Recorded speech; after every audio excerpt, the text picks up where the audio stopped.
Live from the virtual Mount Panorama circuit, famously known as Bathurst, welcome sim racing fans to the Apex Racing League Bathurst 250, live on Apex Racing TV and the iRacing Esports Network. I'm Arrow's Joshua Lee, joined by Peter McKay, and Marco Barbanera is down in the production trailer. And Peter, there is nothing more famous in motorsports than V8 supercars at Bathurst, and these guys are ready for 40 laps of action.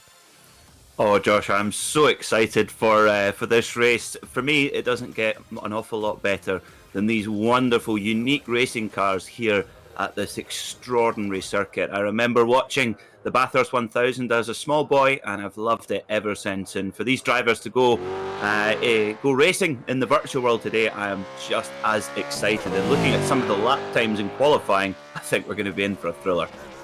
And the virtual world provides all of the same racing action that the real world does. We're seeing close times, we're seeing a lot of drivers struggle through the back section, and we're seeing these cars really be aggressive with these drivers. These cars are not easy to reel around this track. Well, they are not. No, they're huge horsepower, up to 650 horsepower from these naturally aspirated V8, and in the real world these are actually operated by a hand gear shift, still a sequential gear shift. They actually weigh nearly as much as a NASCAR Cup car, so they do, as you say, take a lot to hustle around. But number 22 of Brandy Myers, a 2:03.5, that is an extraordinary lap time, the only driver below 2:04, and well, that's some of the fastest pace you'll ever see around here in the sim. Brady Myers and Adam Briggs were the fastest two in practice, keeping that up as they go through qualifying. Kester Mack just roaring down and right into the corner. They just take these corners so incredibly quickly. And he gets it slowed down going through the chase, the final two corners before Murray's corner. 23 corners in total on this racetrack. And a lot of them tight, a lot of them require some heavy braking. And the back section can be related to a rally course almost, as he goes sliding through Murray's corner. Not the best lap he was looking for, but he does have a couple more opportunities and about 9 minutes left in qualifying to get another one in. As we see another car come across the start-finish line off of Murray's corner, completing his lap. Matthew Feldman, 2:08.567. Yeah, the drivers have 4 flying laps allowed here in this 15-minute qualifying session. So, here at Bathurst, it's very, very easy just to rub the wall or just to step over the track limit. So you've got to be very careful. But, of course, over the mountain section, as we head up the mountain straight now, up the gearbox, opening up all that horsepower from that naturally aspirated 5-litre V8. Once you get onto the mountain section, that is where all the time is won and lost. And in order to get that lap in qualifying, it requires incredible commitment in car controls. We head up here through Quarry Bend towards the cutting, and you just see you have to use all the road on the exit here. For those that have never experienced it, I urge you to go and have a try on iRacing, driving this incredible circuit in these cars. It is quite an experience. Through Quarry Corner near Raid Park, as he gets through Frog Hollow, Solomon Park into McPhillamy Park, and that's all down before they get to the Skyline and the S's. And one of the most famous parts of this circuit, the Dipper, a hard left-hander that requires immense car control and throttle and brake control as well. As you can see him coming through the S's now, very fast section of this race course. And just hard right-hand braking, and you can see the car still sliding as he even goes through the Dipper. These cars cannot handle this, but these drivers wheel them around anyway. Yeah, that's a very graphic demonstration of just how hair-raising a lap here around Bathurst is. Down the Dipper and the S's, the car is actually almost out of contact with the ground. You're almost free-falling down the hill, and you've just got to try and guide this absolute cruise missile of a race car through the between the walls. It's kind of a bit like driving a speedboat or driving a space shuttle that handles like a speedboat. It's really, really, really tricky. As we see the 55 here of Luke Rosella, one of our front runners, currently 2 seconds off the pace right now. He's got a couple of personal best sectors here. Oh, and he goes into pit lane, so he's done for this qualifying session. So he will be no better than 4th place on the grid.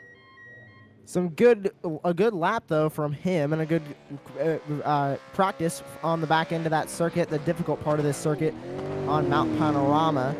You're now taking a look at Kester Mack, looking to get his first time in on the board. We'll see where that 144 Ford Mustang is going to go on the leaderboard. It looks like he took a green flag lap here. We'll see what he has as he comes across in about 2 minutes. Now here's Brady Myers, one of the favorites coming into tonight's race. And he is just incredibly fast. Fastest time on the leaderboard right now, 2:03.564. And that 22 Logitech Holden going to come through Murray's corner and onto the front straightaway. We'll see what he has, if he can improve on that pole time that he has set. Oh, interesting. He backs out of it, so that's interesting there from Myers. He'll stay on pole though with a 2:03.564. Now, as you can see, we have 2 different cars here today. We have the Ford Mustang GT and also the Holden Commodore.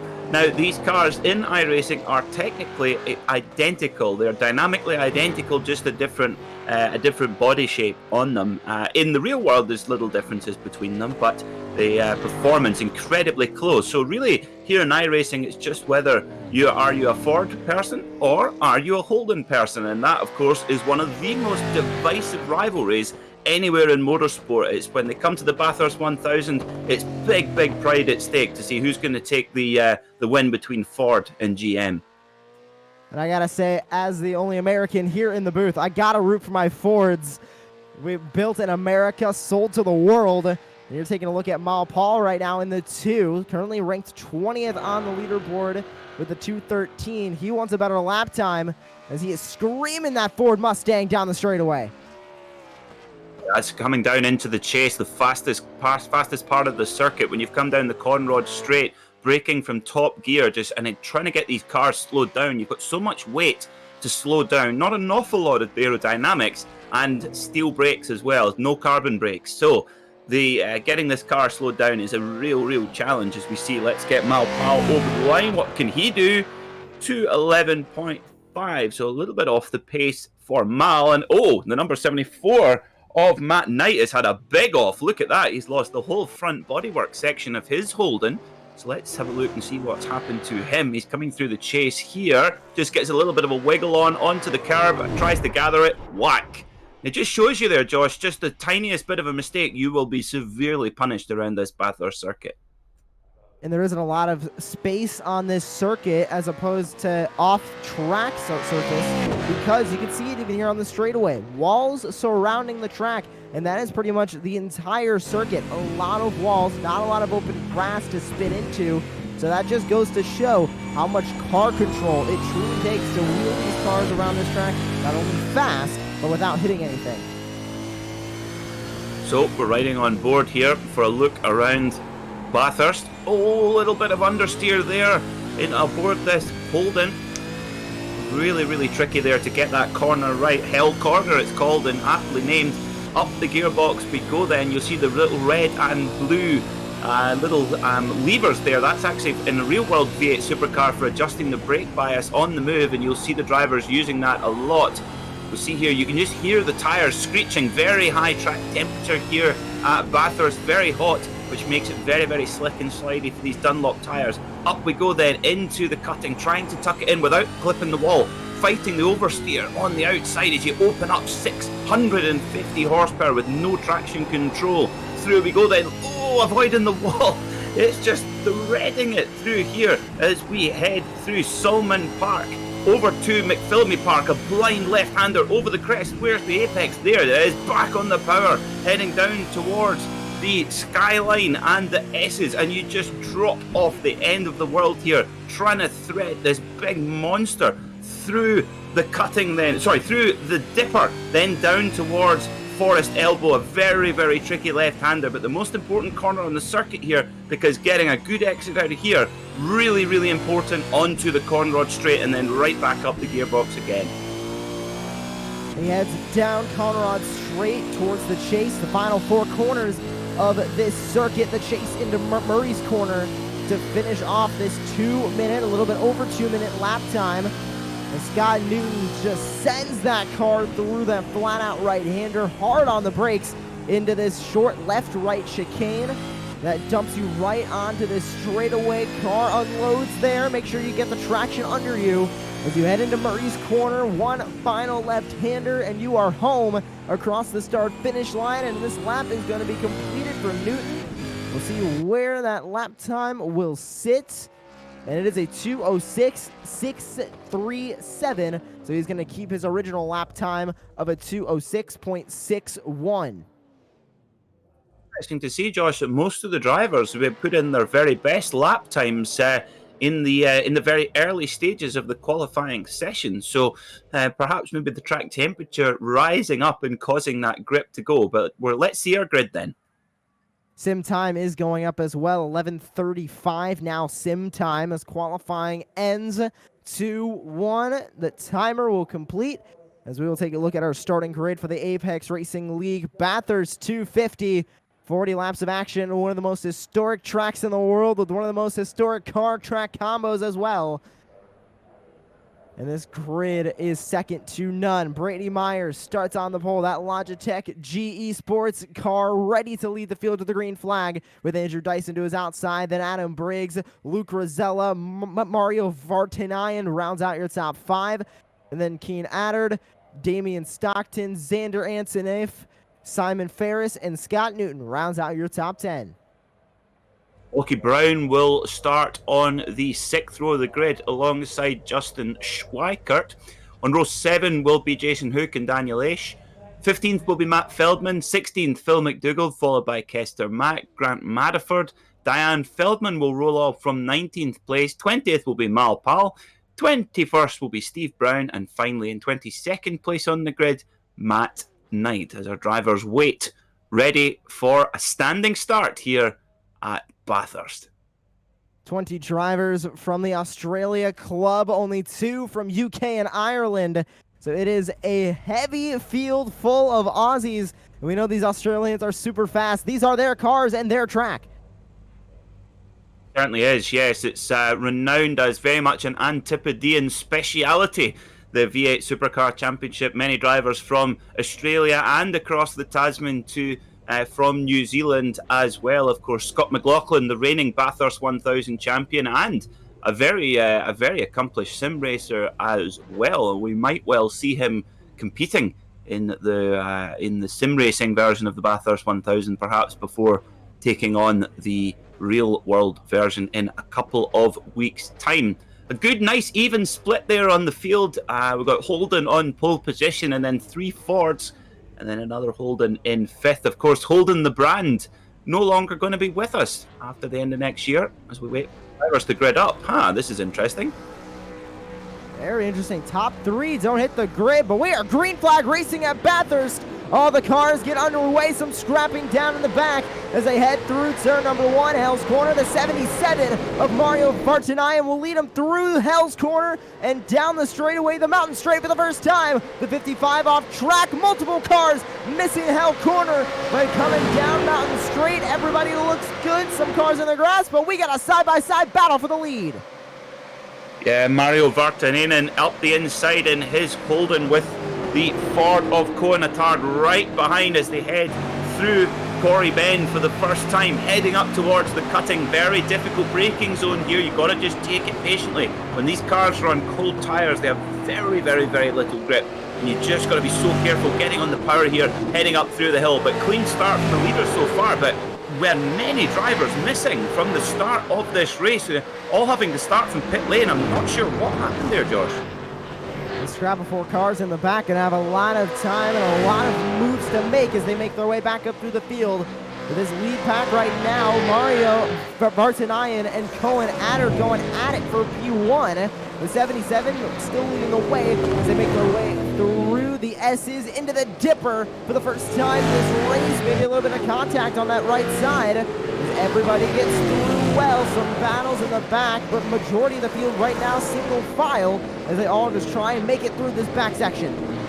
Yeah, steady start from Scott Newton for Apex Racing Team as well. He's in 6th.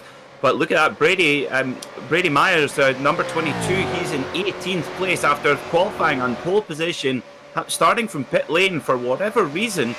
Maybe just got a little bit, wasn't at the start in time, but we'll watch for that 22 Holden to cut through the field as the day goes on. That's going to be exciting for us to watch. But Vartanainen in the 77 Holden, this Iridium car, leading so far. And, well, I tell you what, on cold tyres, this pace looks really hot, Josh. Everybody gets through the first lap okay. Don't believe we had any cars go off track and into the pits with damage. And the 77 leads the first lap as everybody makes their way back through Hell's Corner. 39 more of those to go. It is a long and grueling lap, and you got to do so many of them on this course. Just to put it in perspective of how hot the pace is at the front, a 2-minute 10 from a standing start. That is absolutely extraordinary pace from a standing start on cold tyres. As we see the number, we see all the field working their way back up here. There's Brady Meyer, our pole sitter in the 22. So these are a number of the guys that started from pit lane, I presume. So let's have a look at what happened here. We're looking at Matt Knight, who started at the back of the grid. He's got Brady Meyer behind him, and now he gets a big help from Brady Myers there. So that the way, of course, we have live stewarding today, so that might, well, this could be a disastrous start for Brady Myers. He might get a penalty for that. We will keep an eye on the iRacing chat in our chat for Apex Racing TV and the Discord to make sure that we are keeping up to date on all the stewards' decisions as Matthew Feldman damage almost hits multiple other cars, but it looks like he gets it back going. Now just trying to get out of the way of these fast cars as Brady Myers splits the decision along the two cars. Wow, that was some presence of mind there from Brady Myers just to avoid all the slower cars in front. But this is what happens here at Bathurst. Keeping the car out the barrier for 40 laps is such a challenge. That's part of the challenge here. It's just, as you can see, the walls are so close. Just one little touch on the wall and you're in big, big trouble. So riding on board then with Brady Myers in the Logitech Holden then, coming through, you can see two cars going slowly. Oh no, he goes to the right. Oh, threads the eye of the needle. Wow, brilliant presence of mind from our pole sitter. And that just shows how fast he is too. You can see him catching multiple cars as he just tries to weed his way through. It looks like a leader going through lap traffic at Le Mans. Yeah, it really does. It certainly does. Looking now at the 41 of Dyson. He's Andrew Dyson, he's got some good pace as well at the wheel of that Ford Mustang. He was putting in some consistent 2-minute 4-second lap times in practice, so watch for him to come through the pack as well. But just such a bizarre start to this race with a number of drivers starting from pit lane. And Myers, he's already up to 12th place already, 16 seconds back from the leader. So let's need to watch how that goes. Oh, it's the 33 of Daniel Aish. He's off and he's had a big hit there, and it looks like, is he going to get going again? Looks like he is. Unfortunately, just in an awkward position where he can't get into pit lane. So let's see what happens here. Coming into Hill Corner, just asks for the power that little bit early, and these cars have so much horsepower that if you ask for it just that little bit too early, they certainly do not like it. We do have a word from the stewards on that incident involving Meyer and Knight, and they have reviewed it. It is seen as a racing incident, so no penalty for Meyer. He can continue to dice his way up to the field, already up to 11th after starting down in 19th. Yeah, I think that's a good call there from the stewards. There's no malice involved, that's for sure. Just one of those things that can happen. But this is a brilliant onboard shot here, thanks to our producer Marco Barbonera through Forest Elbows and well down the Conrod straight, opening up all that power. He's in the draft here of one of the Holdens in front, riding on board with Brown in the 18 machine behind Antoneff in the 12 Holden, down the Conrod straight towards the chase.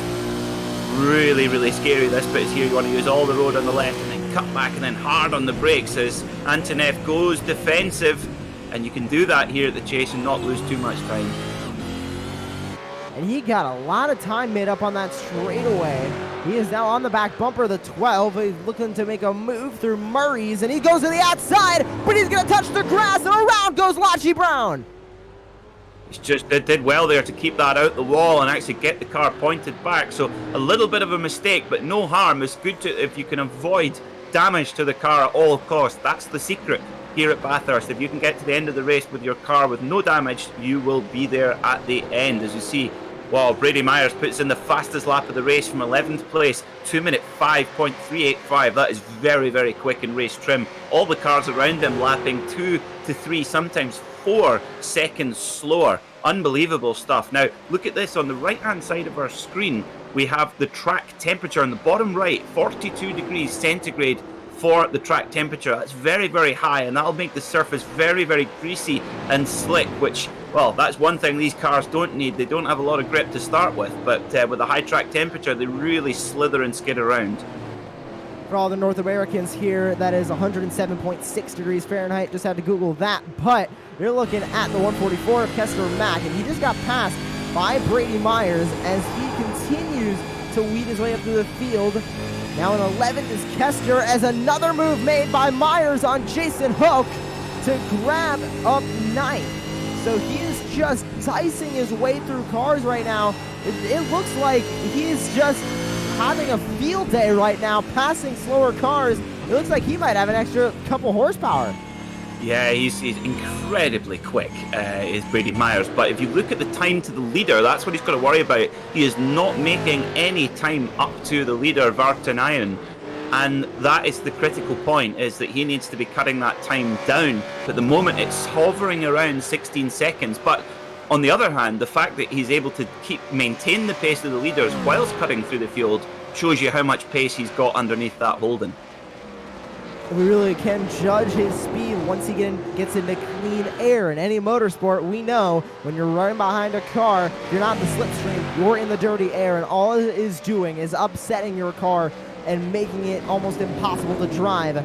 So we need to make sure when Brady Myers gets into clean air that we watch that time as he makes another pass on Schweikert as he heads through Murray's corner back onto the front straightaway. He is a man on a mission right now. Driving like a man possessed, that is for sure, as we see the 55 car of Luke Rosella going by in that black Fanatec Ford Mustang. Wonderful looking car. Of course, the Ford Mustang, 2-door coupe style, the Holden Commodore a 4-door. Unfortunately, the Holden Commodore and the Holden brand being shut down. Oh, big wiggle from Scott Newton. Big wiggle. Can he keep it out the wall? Wow, that was really impressive there from Scott Newton. Got really, really squirrely on the brakes there. Locked up and managed to modulate the brake pedal and somehow keep it out of the wall there at Quarry Bend. That was impressive car control there from Scott Newton. Great car control, and also a great opportunity for Simon Ferris as that 315 gains a spot, but Scott Newton wants it back. He is about a car length and a half back from him. He's going to have a passing opportunity through the S's and into the dipper. Oh, huge oversteer in front from Ferris in the Holden. We're getting really, really loose and shaky. Now, that is just normal for one of these V8 supercars. That's what makes them such a unique challenge and so exciting to watch. You can just watch onboards of these cars all day long, and I'd urge anybody watching after this to watch the onboard clip of Scott McLaughlin setting pole position for last year's Bathurst 1000. It is absolutely mind-blowing. As we've seen Scott Newton back in the draft there of his fellow Holden driver, and look at this, Brady Myers just carving his way through the field, now up to 7th position already. Remember, he started from pit lane after qualifying on pole, started from pit lane, and he's already up to 7th after just 5 laps. Josh, that is absolutely astounding. It is absolutely mad pace right now from Brady Myers, and you gotta think are Ferris and Newton hearing the Jaws theme right now, as here comes that Logitech Esports driver in that 22. And Ferris did fall victim to Scott Newton as he gets that spot back and now looking to run away, but there's the 22, and he is just inching ever closer. Every corner it seems like he's making up half a second. Yeah, absolutely, just carving time out there. Look at that relative time at the bottom of our screen, sometimes carving over 3 seconds a lap. That is just mind-blowing. But here at Bathurst, it's such a unique challenge, and when you're going over the mountain, there is so much time that can be gained and lost. And when you spend a lot of time on track here, you cannot believe, when you first put a couple of laps in, you cannot believe where the lap time's going to come from, but eventually it does. We see that in the real world Bathurst 1000 as the week progresses through practice. The drivers when they first turn up, they think, I've no idea how I'm going to get to my qualifying time, but they do. It's just that sort of circuit. You can see the sector times down on the bottom of your screen right now, live by sector. 2/10 was the difference between Myers and Ferris. Myers faster. And then last sector, sector 2, 5/10 off of Ferris was Myers. And you can see him just inching ever closer by corner. And he is going to be within striking distance as they come through the S's and into the Dipper. He looked not able to get that hole. Yeah, this is where Brady Myers just have to be a little bit patient. He's got so much pace in that car that really this is where he's just got to take his time, and he'll be able to get a draft by on the Conrod straight. And down we go then onto the Conrod straight. He should be able to get this move done down into the chase. But in the last 2 laps, Myers has taken 5 seconds out of the leaders. He's now only 11.5 seconds away from the leaders, and of course has more track position as well. But Ferris goes to he's going to try and cover the inside line. Oh, contact, there you go, Brady Myers. That's that patience we were talking about, but wow, somehow keeps the car on a straight line over the sand. But well, that was a little bit unnecessary, you would say. He tried to get that space on the inside, and it looked like he might have had it for a second, but it closed up. And nothing he could do. He was already there on the back bumper, and it looked like Ferris was not as involved in that incident as Myers was. Myers was the one that went through the grass. That 315 is still trying to hunt down Newton in front. Yeah, that was an interesting one, actually. Looking at that replay from behind there, Simon Ferris in the 315, he seemed to be applying the brake pedal and just applying little touches of the brake pedal through the chase, which, to be honest, a little bit earlier what you would expect for someone of his pace. So I don't want to get my conspiracy theory going, but there did seem like maybe a little bit of just a dab of the brake there, just to maybe unsettle Myers, but only speculation, of course. Taking a look at your leader, Mario Vartanayan behind Cohen Addard. Your top 2 right now, the 77 and the 131, commanding this race. They were the ones that started on provisional pole in second place after the top 3, I should say, did not go onto the grid. So a 4th and 5th starter became the pole sitter in second place when they dropped the green flag. So taking a look at the 2 Sim Rigs teammates, Briggs and Dyson, sitting 9th and 10th, also trying to carve their way through the field. They started in the pits along with Myers. Yeah, now Adam Briggs has a lot of pace as well underneath that Mustang as well, but he's got a lot of damage. You look to the left-hand side and the right-hand side, he's got a lot of damage to that car. Now, we must also tell our viewers about the other drivers all have one iRacing fast repair, as we see now. Here we go, another replay. 1 lap later, Myers goes to the inside. Through he goes. Live pass from Myers. He gets that spot. Same place. He completed the pass. This time he had that inside and was able to grab that spot. He now is in P6. Just chasing the leaders. There's contact between the 696 and the 4 car. Wow, that was very, very aggressive there, coming out of the chase between these 2 drivers. Wow, very, very close there. That's Jason Hook in front in the Holden. We're riding on board with the 696 of Damon Stockton in the Ford, and oh, just a little bit of a wiggle there coming out of Murray. He's just getting that power down, and look at Stockton's got the run now. He goes to the inside. He's going to get this done into Hill Corner, shoves the Mustang up the inside and gets the move done. Stockton up to P12. Jason Hoek down into 13th, exactly where he started. As Phil McDougall looks on, he might have an opportunity to make a pass on either one of these cars as they head down Mountain straight and into Griffin's Bend. And there goes the 4 peek into the inside. Not going to make anything happen. Yep. So just 1 car wide. Oh, that was Phil McDougall. He overshot that corner. Yeah, that corner there at Quarry Bend, that wall is just magnetic.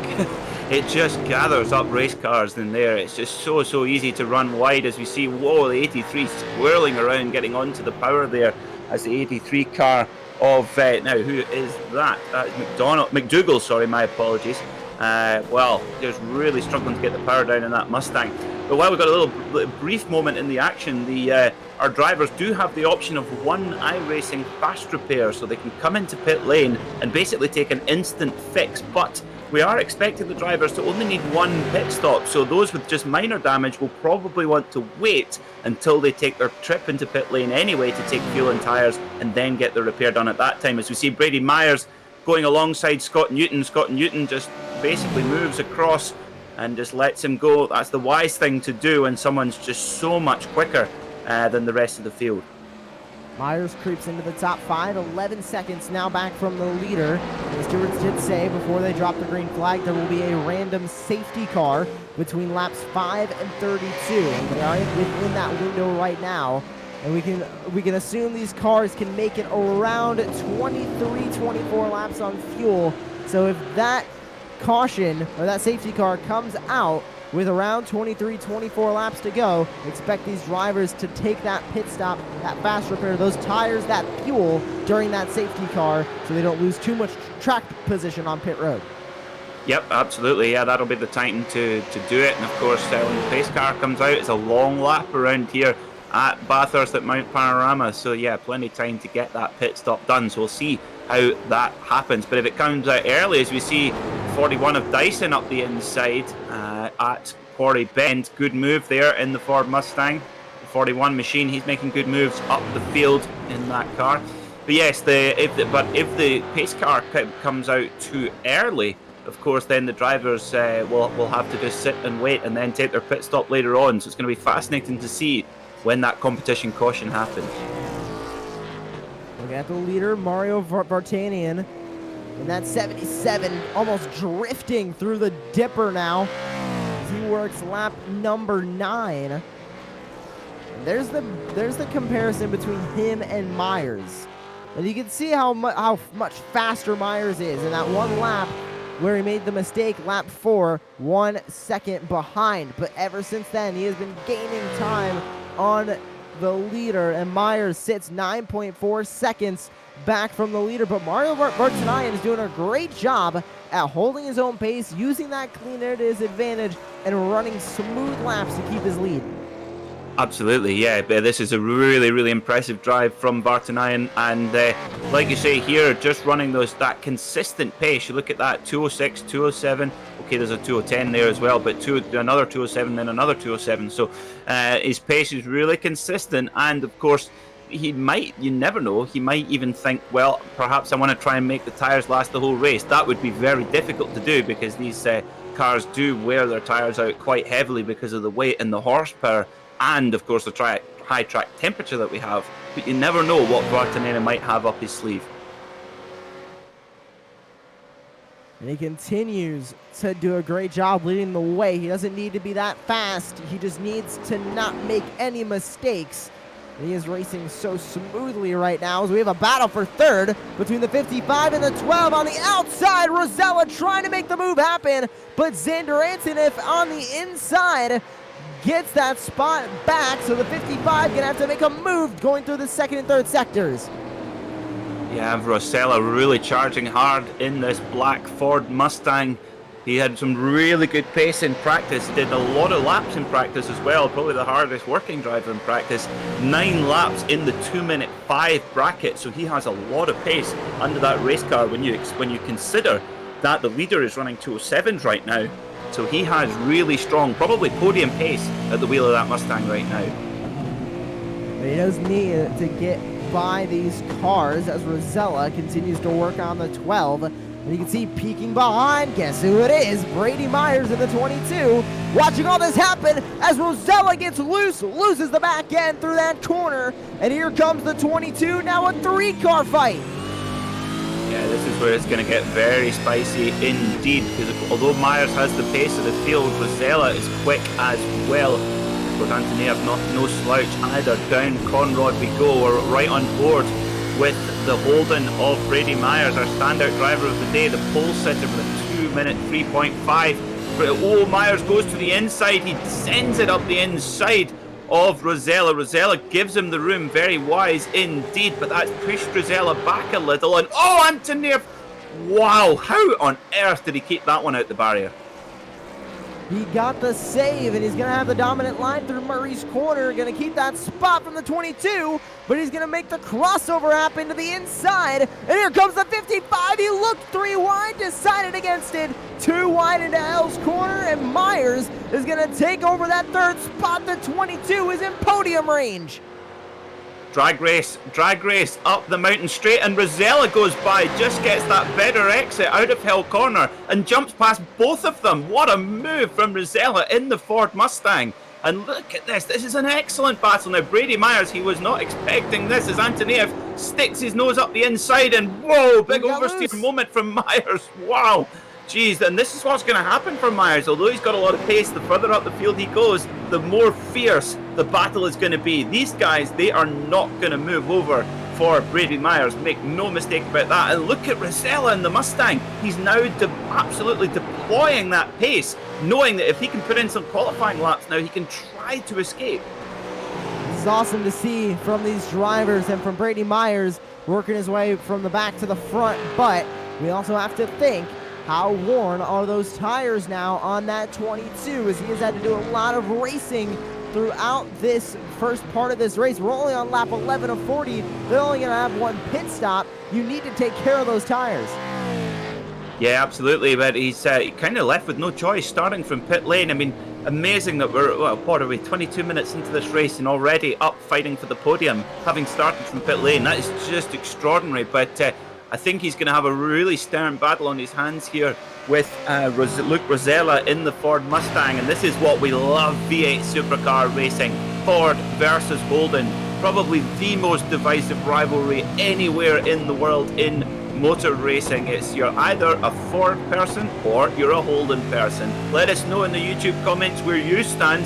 At the moment, Holden leading, the 77 of Vartanainen, but then 2 Ford Mustangs. But brilliant racing here at Mount Panorama in this Bathurst 250 here in the Apex Racing League. So Myers has caught up to Rosella, but that 55 has some good pace. Maybe not faster than Myers' pace, but it's enough pace to keep Myers behind him. So we have 1 car coming off of pit lane. That's the 74, that Holden machine of Matt Knight, as he fixes his damage that he got earlier, coming back onto the racetrack. As Brady Myers wins the drag race over Luke Rosella. Now up into 3rd is the 22. Yeah, Brady Myers absolutely charging there. Got a good exit out of Hill Corner and made the move stick down up the mountain straight. So really, really good move there. Now, what are we seeing here? This is Lockie Brown in the 18 Mustang.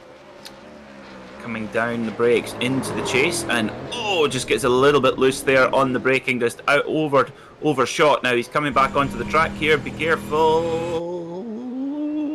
There's another car there. There's just the 84 car there of Dave Feldman, just getting a little bit loose behind as well. And Lockie Brown, whoa, that's a good demonstration of just how much power these cars have as well. Now, for Rosella in the 55 Mustang, he really, if he can try to hang on to Myers, it would really help him to drag him up there into the podium battle. But look at the pace of Myers over the mountain. He really is the king of the mountain today, because that is where he's making up all of that lap time. 7.5 seconds now back from the leader, Mario Vartanainen. You can see the top 2 in front of him as he continues to track him down. Cohen Addard is his next victim, only about 3 seconds up the road. You can see him right behind as this battle between Newton is starting to heat up. That's Dyson behind as they make their way into the chase down into Murray's corner. No move made from the 41 of Dyson. Will he make it going into Murray's? Did not see enough room for him, and he keeps it single file as they take another lap here on to lap 13. Will he make a move going into hell? So many passing opportunities down on the non-mountain part of this circuit, but he's not going to make anything happen just now. Dyson's going to try and chase him through the mountain. Yep, up the mountain straight we go then. Ford versus Holden. Identical power, identical technical package, just different body in these cars. And it looks like Dyson might have the look here. He goes to the inside. Scott Newton has another wiggle on the brakes. He's going to do well to keep this one out. Just shows you how physical these cars are. You saw Scott Newton's car take a big twitch there. And if it looked like a big twitch outside the car, you can't imagine what it's like on board the car as we see the 379 of McDonald going up the inside of Hook in the 4 Holden as well. 13 laps down here at Bathurst. Currently still inching closer to halfway done with this race. 40 laps at Bathurst seems like a marathon for each of these drivers. So you're looking at Grant Matterford in the 379 on Jason Hoek. And Hoek gets loose, and around goes the 379 on the outside. Another spot made up for Matt Matterford. He is up 4 spots from where he originally started back in 18th.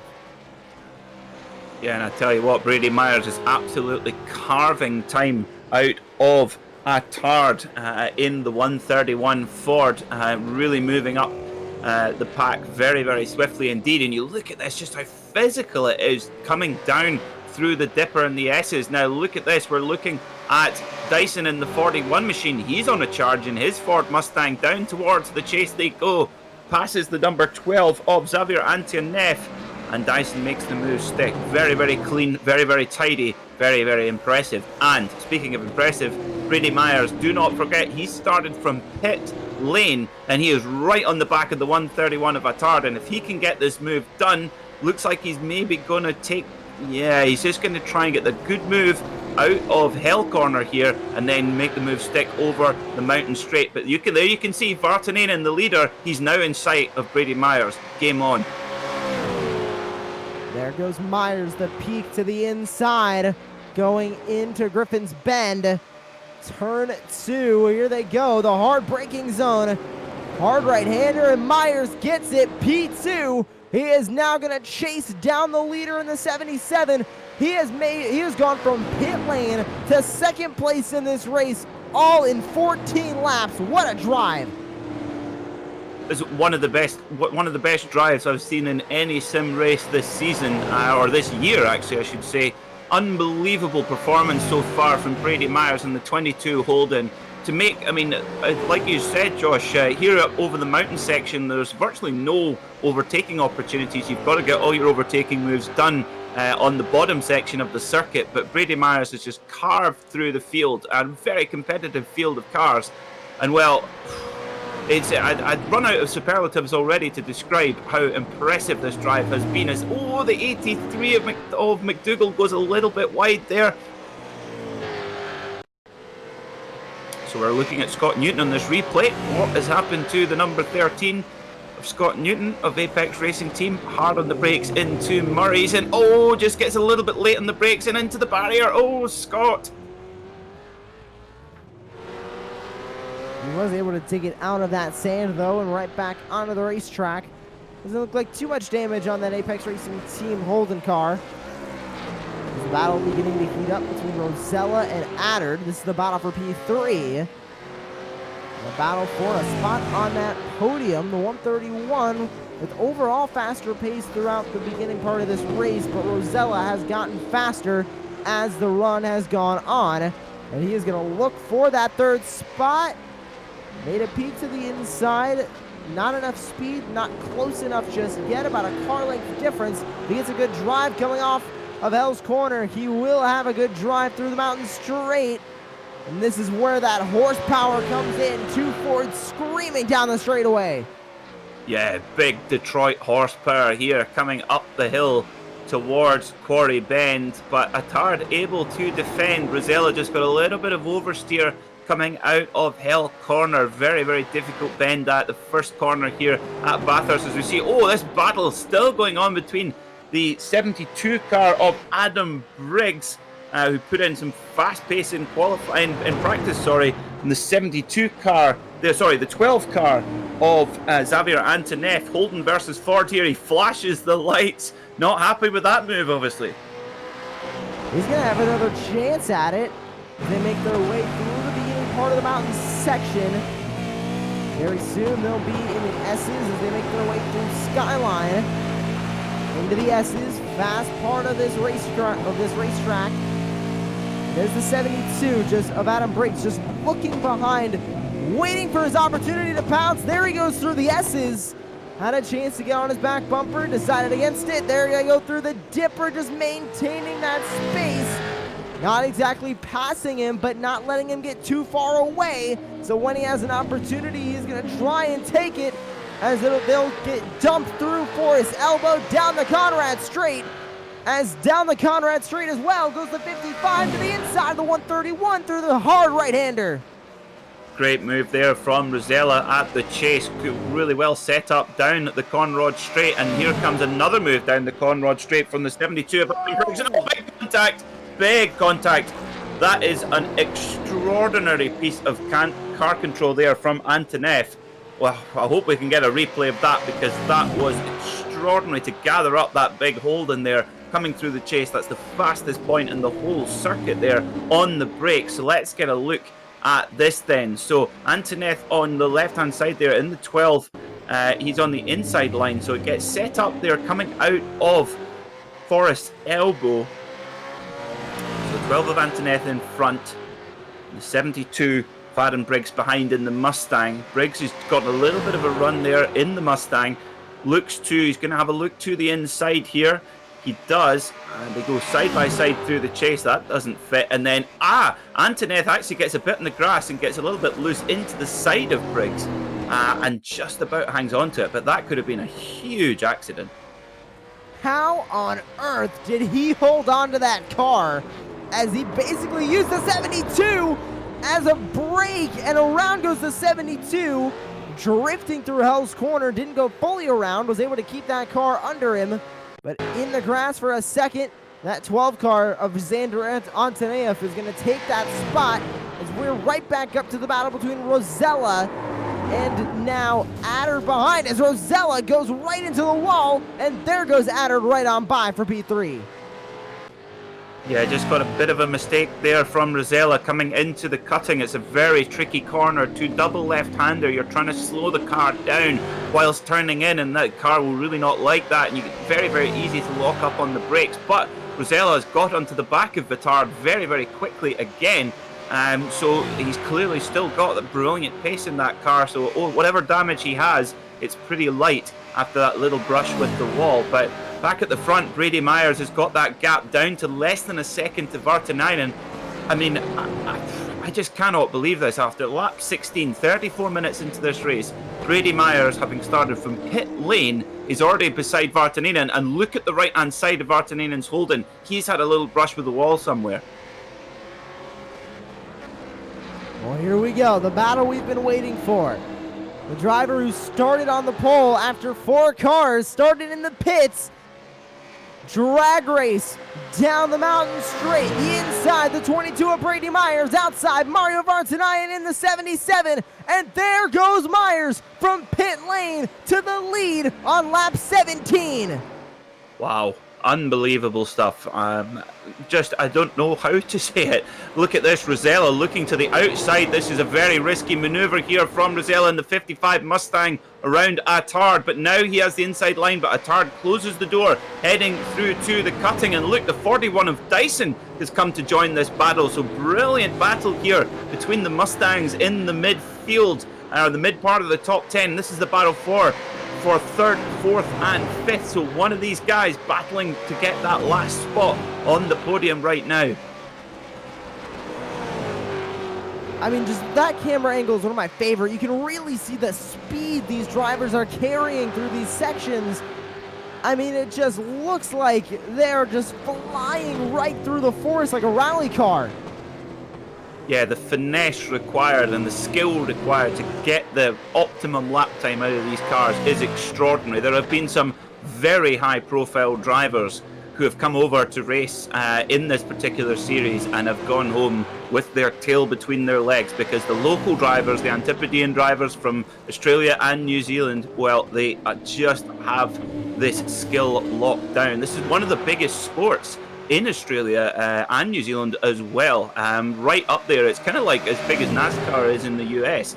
Really, really big series. Oh, Dyson gets a look at the movement on the steering wheel there from Dyson in that Ford. He gets the move done on Rosella. Wonder if we could get a replay of the onboard from Dyson there in the 41 car. Unbelievable working on the steering wheel there. Just about gathers it together. Just shows you, this is Bathurst, folks. This is V8 supercar racing at its best at this wonderful circuit. And a Tard comes into pit lane. The 131 down in the pit lane, wondering if this is his one pit stop that he is going to take. And will that set off the strategies for every other car? Here's the move with Dyson on a Rosella. You can see just so much speed carrying down the Conrad straight. Oh, he held on to that just barely.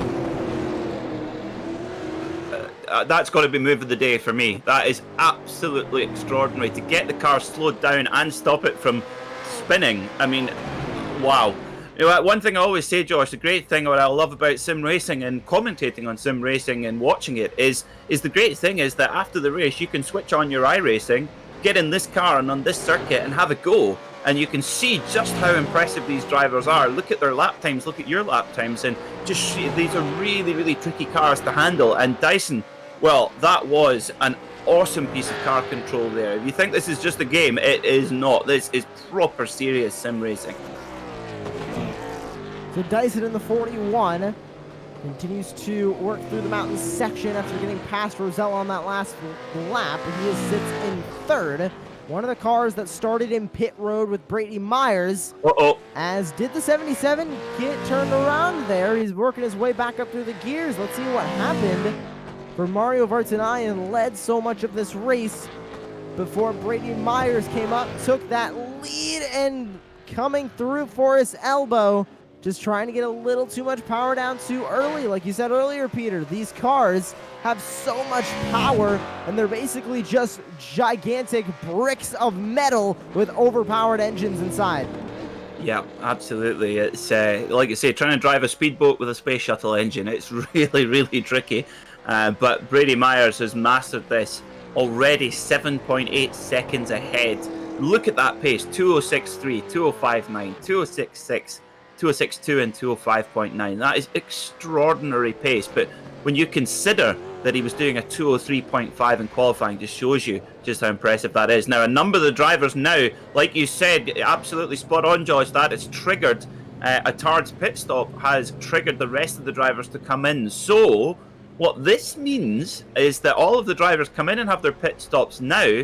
That caution comes out later. That's going to bunch the field all back up together, and we know that cautions usually breed cautions.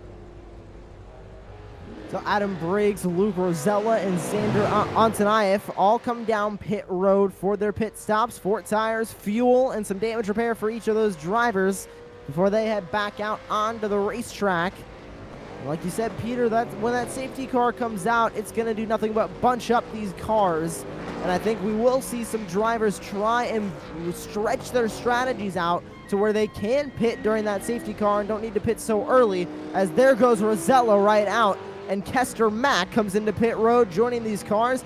There goes the 72 now, making their way out of pit road, and the 12. All 3 of those drivers that we watched come down, all making their way back out of pit road onto lap 19. Yeah, but look at this, they're into traffic. This is where you've got to be really careful of with your pit stop, is where not only when you come into pit lane, but where that's going to throw you out. And of course, but these drivers now, they've been running for 40 minutes. They will be getting to the end of their fuel. So a lot of drivers will be forced to come into pit lane to take their stop. But no pit stops yet from Myers, Vartanayan, or Dyson. And look at the pace of Dyson just rolling in. Vartanayan here. So Dyson in the Ford, well, he's the top Ford right now in the 41 machine and really got very good pace as Vartanayan comes into pit lane, and he'll be coming in to get new tyres and a big fresh fill of fuel. 77 is in. That'll give Andrew Dyson second place. Both Myers and Dyson have not even touched pit road tonight except for when they started this race, as they started in pit lane. First and second now exactly scored as they would have if they were on the grid when we started this race. Myers and Dyson qualified 1 and 2. They now race 1 and 2 as Scott Newton pulls into third place after Vartanian came down into pit road. So pit strategy starting to begin, as next time by we will be halfway completed with this race. You're watching the Apex Racing League Bathurst 250 here on the iRacing Esports Network and Apex Racing TV. We're glad you're joining us. We hope you stay around for the remainder of this race. Still halfway of racing to go, and we have seen some exciting moves so far here in Bathurst. And once that mandatory safety car punches up this field, Peter, I think we're going to see a lot more moves happen. Yeah, absolutely. I tell you what, Andrew Dyson, this is brilliant to watch, just him hustling this Ford Mustang over the mountain. Now look at this, this is very busy as well. Vartanian and Attard, look at Attard in the 131 car. He goes past Vartanian, so Vartanian just falling back a little bit. And they go side by side into Quarry Bend, very, very tight in there. And Vartanian takes the place back in his holding, and that's allowed the 83 of McDougall to go by as well. This three-car battle as they make their way through the mountain section. The 77, 83. Behind them is that 131. All racing for P6. The 77 scored in 6th, 83 in 7th, and 8th goes to the 131 as contact. McDougall in the wall. Adder put the 83 right into the wall. Not enough room for that move, as here comes Luke Rosella now looking to make a move on the 83 after that mistake from the 131. What on earth happened there? Rosella gonna go right around the 83. Yeah, this is interesting. Now remember, McDougall has not pitted yet, but he still has the track position, so he has no need to move out the way. But that was a stern move there from the 131 of Attard. Interesting to see what the stewards make of that one, as our leader is in pit lane. Brady Myers comes in for his pit stop. Newton's also in. Stockton also is in. So the top four all into pit road right at the halfway mark of this race, right as expected. So it's all happening here at Bathurst, that Mount Panorama drama, as we've come to expect at this incredible circuit. As we see a number of drivers coming in to take their pit stops now. When are we going to get this? We know that we're going to get a competition caution. The safety car will come out before lap 32. So in the next 20 minutes or so, anytime in the next 20 minutes or so, we will see that come out. And Brady Myers now, having started from pit lane, has a lead of 16 seconds at the front of this motor race. Absolutely extraordinary. He has been in another planet. Word from the stewards, drive-through penalty for Cohen Addard in the 131 for heavy contact. So that was the penalty for putting the 83 into the wall. Addard's going to have a drive-through penalty. That is going to set him very far back in this race. And here's the replay, what the stewards looked at to reach that decision. Going through the mountain section, he made a look to the inside right there. Did not leave enough room. Yeah, it's kind of all one line there through over the mountain. It was clearly frustrated to be stuck behind in the traffic there. And maybe made a move that maybe wasn't quite there, and yeah, he's going to pay the price for it, and that's going to drop Attard out of the competition for the podium places. Now, for him, he needs to maybe try and get this drive-through penalty served before the caution comes out, and make sure it's out the way so that he can still get back in the bunch when the caution does come out. So he'll need to serve this straight away. The battles continue through the midfield. That mountain section really bunches everybody up, and they kind of spread out once they come out of that mountain section. But through Hell's Corner, turn 1, and down the mountain straight, that really starts to get the bunching process going. And then through the mountain section, they are so close together like rally cars going through that section. And then down the Conrad straight, everybody then starts to spread out. And then the Chase and Murray's Corner is when they're the most spread out. You really got to have a fast car to get to somebody's bumper, as there goes Adder serving that drive-through penalty. Yeah, thankfully at Bathurst here, it's quite a short pit lane. So if you are serving a drive-through penalty, it's well, no drive-through penalty is nice, but at least it's a short pit lane. As we see, 55 of Rosella going past the lap car there. That's the 84 machine of Diane Feldman. My apologies. In her holding, you see Dyson. He's really on the charge now. This is going to be a great battle. Rosella and Dyson side by side, the two Ford Mustangs. Dyson goes past with ease and into third spot.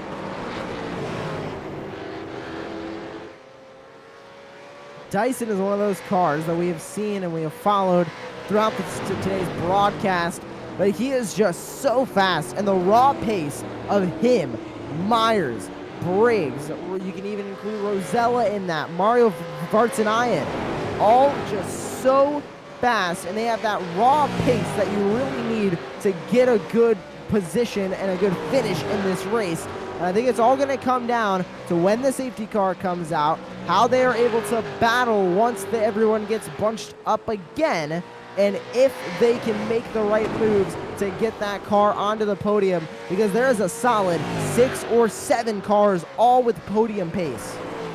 Absolutely. As we're trying to call who's going to finish on the podium here is going to be very, very tough indeed. We'll have to wait and see. Now, this is interesting. Cohenatard has served his drive-through penalty, so he's now in 8th spot, so dropped back about 4 spots. But of course, when we get that caution, he's going to be bunched right back up again. He'll still be in the same track position, of course, but time-wise, he'll be right up there. He's going to get about probably a 20-second boost, basically get his drive-through penalty back again.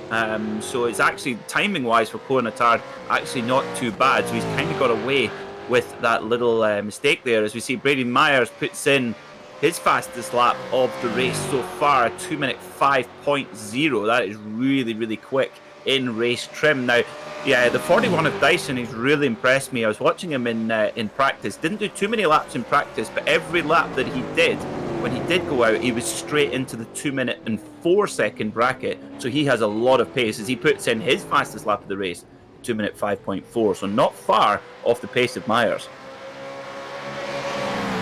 And the 41 of Andrew Dyson has re-caught Mario Vartanian.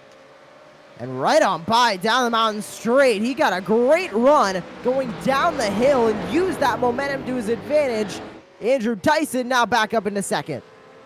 Yeah, that was mirror signal maneuver straight by, and Dyson, well, I tell you what, this isn't over. Brady Myers has got a lot of pace, but Dyson is close enough to really make him think about it. And of course, when we get this competition caution in the next 9 laps, anytime in the next 9 laps, whoa, yes, look at that from Andrew Dyson. Big oversteer, big slides, fantastic, spectacular stuff here at Bathurst. Now, when they bunch together, they'll be right beside one another after the caution, and it will be fascinating to see if Dyson can get into Myers' head and try and slow him up a bit. And the question is, can Dyson reach Myers before that safety car comes out? Because we know they will be bunched up then. But if he can get as close as possible to him now, he can make that move before the safety car comes out and then use the safety car to his advantage to try and keep the lead and defend better than trying. Because I think what it's going to take to beat Brady Myers is a lot of defense. Because we've seen Brady Myers on offense. He is one of the best offensive drivers in this field. Whether that's skill, whether that's raw pace, he is just on the offensive all the time. He can get it done that way.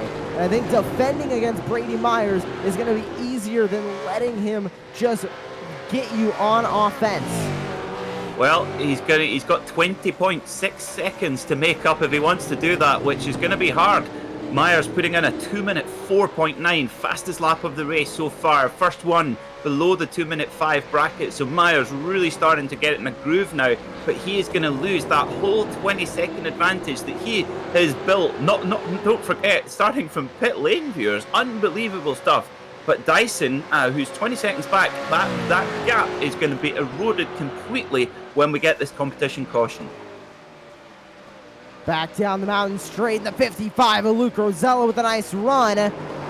Did not get to the 77's bumper to make that move through Griffin's Bend. They'll get up through the cutting as the 55 snaking looking for any opportunity to try and get a pass on the 77, but not able to get there. He is going to have to stay behind him as they head up into the mountain. Interestingly, Attard has made up a couple of spots. He's up to 6th place right now, so he will be able to join this battle after the caution. Well, we look at Vartanainen. He's defending really, really well from the charging Rosella over the mountain section. We go now. They're going in single file here. You've really got to trust the car in front. You've got to be right on the same braking points as you get a little scrape off the wall there. This is fantastic stuff. Down through down through Skyline and the Dipper where the car goes so light. You're virtually falling down the mountain here as they head down towards Forest Elbow. Really, really tight. The watching the brake doesn't pinch and lock up there, and then back on the power down Conrod Straight. Mario Vartanainen doing a great job at keeping Luke Rosella behind him. And here comes the 55 up through the gears. That Ford Mustang is a fast engine under the hood to the inside of the Holden. That Holden of Vartanainen is going to have 2 Fords now on him as here comes Adam Briggs in the 72. That Simrigs Ford Mustang very fast as he's going to go around the outside of Luke Rosella now side by side behind the 77.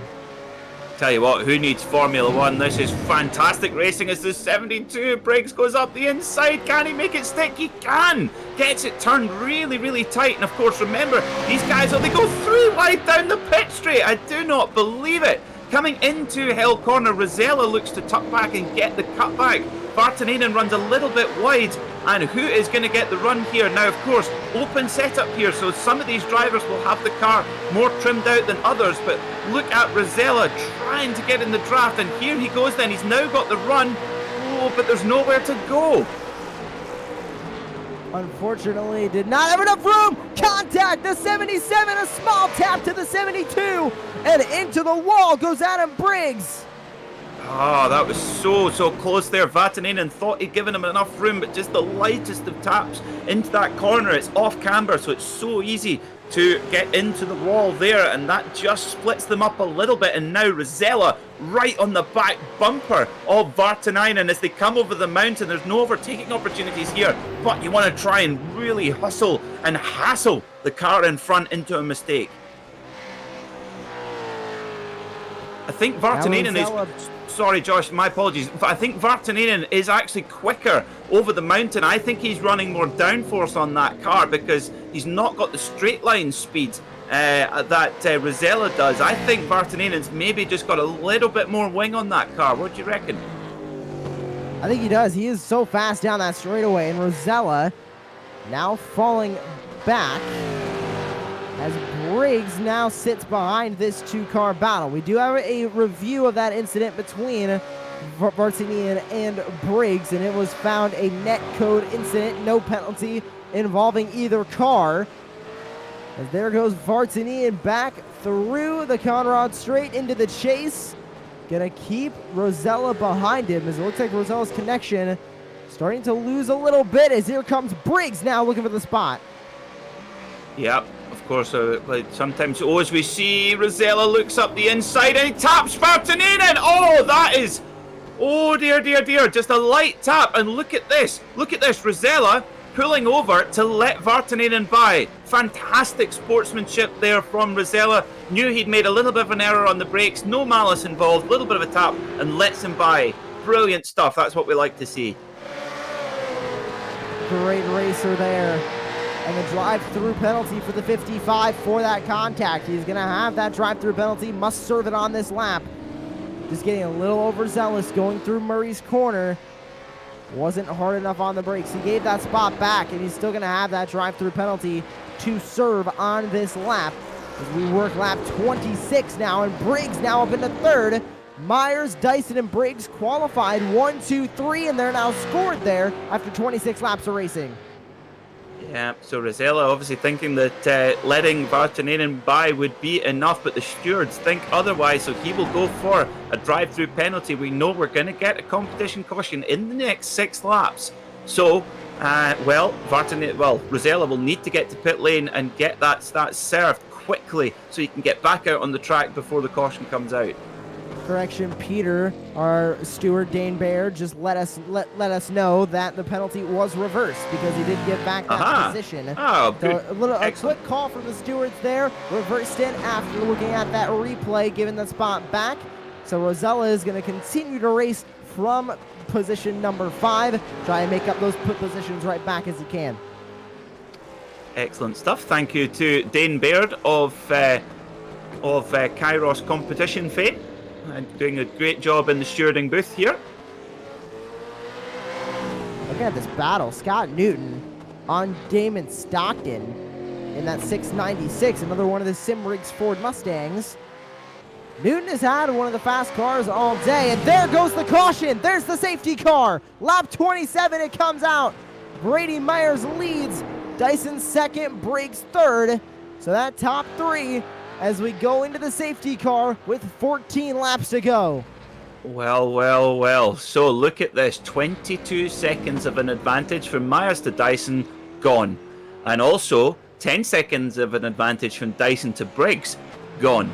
So this is just going to bunch the whole field up. Brady Myers knew this was coming. This isn't a surprise to him, but he's going to have to do all that work again. And just 13 laps of this race left, roughly about half an hour or so.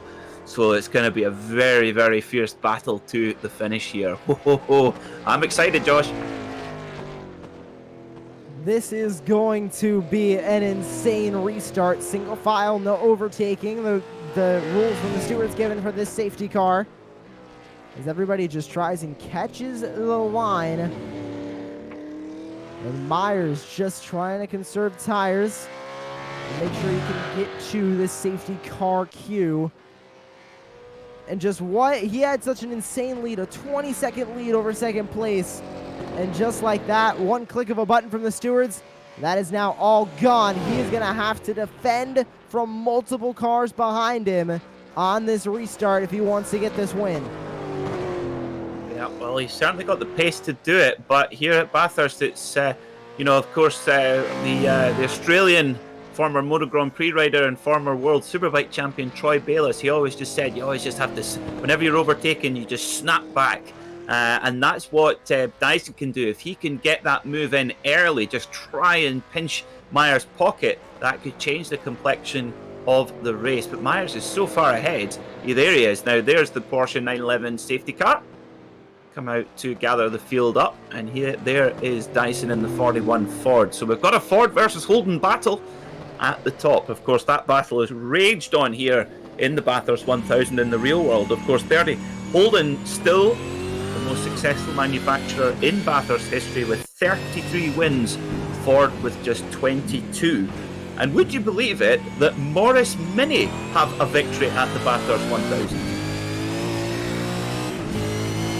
There is a replay of right as the pace car, or right as the caution came out, and he was setting up for a move going down Conrad Straight, and just like that, taken away from him.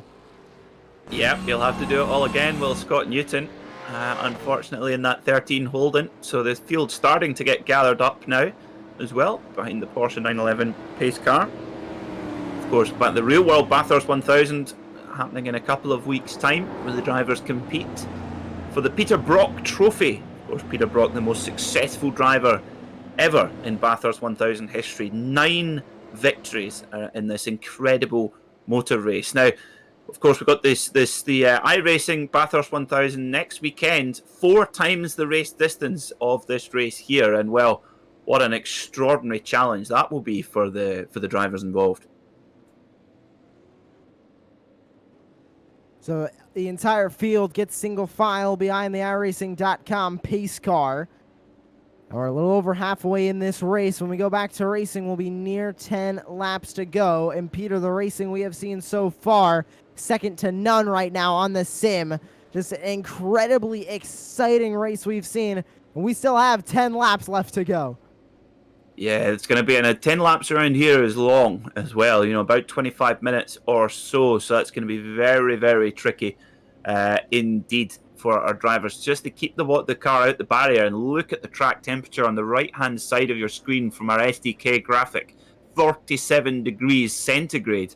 That is incredibly high track temperature. Now, what that means, folks, is that really high track temperature, it does a lot of things which none of which help performance. It makes the tire wear out quicker and makes it very, very greasy and slippy, which is the last thing that these cars need because, of course, they've got so much horsepower to put down. So really, really tricky conditions, but just another one of the challenges of racing here down under at Bathurst. As the lights are on of our iRacing pace car, so we'll have at least one more lap under the pace car before we get back to green again. What this is also doing is cooling down those tires, cooling down the engines before they get ready to make this final sprint. So this start to this restart is going to be crucial because these cars are going to be cold. The tires will be cold, not as cold as the original start, but they are still going to be colder than they were at full speed. So getting those tires warmed up as quickly as possible into the optimum temperature for race pace is going to be crucial if you want to make up positions. Now, what's interesting here, we've got the 337 car of Justin Schweikert there, and also the number 4 car of Jason Hoke, who are in between Myers and Dyson. So I wonder if, I would love to know from our stewards, if the number 4 car and the number 337 will be given the wave around to make their way back round to the back of the pack. I wonder if they will, because that would be crucial to if Myers and Dyson are going to start together, as we see Attard going into pit lane again. Now, he's already served his drive-through penalty, so he's obviously, I wonder, I know what he's doing. He's coming in to get another fresh set of tyres and looking to have that fresh set of tyres for the end of the race.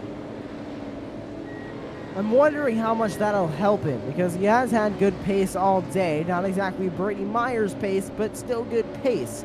Will he have enough time to make up enough positions with those fresh tires?